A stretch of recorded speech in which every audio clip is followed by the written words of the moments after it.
నీ భూమి నీదవునా కాదా? ఇప్పుడు జలగా చేసే పని మొత్తం కంప్యూటర్లో పెడతాడంట. మీ అందరికి జిరాక్స్ కాపీ ఇస్తాడంట. ఒరిజినల్ కాపీ ఆయన పెట్టుకుంటాడంట.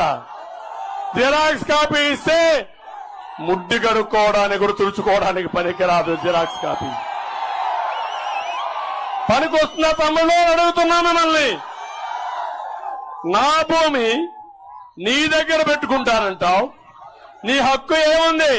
నా భూమి నా పేరుతో ఉంది, దానికి ఒరిజినల్ లేకుండా డూప్లికేట్ ఇస్తానంటాడు.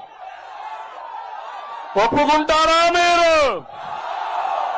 ఇంకో పక్కన నీ భూమి నువ్వు అమ్ముకోవాలి, నువ్వు రిజిస్ట్రేషన్ చేయాలి, అగ్రిమెంట్ చేయాలి. జగన్ పర్మిషన్ కావాలంటే జలగ పర్మిషన్ అవసరమా? జలగ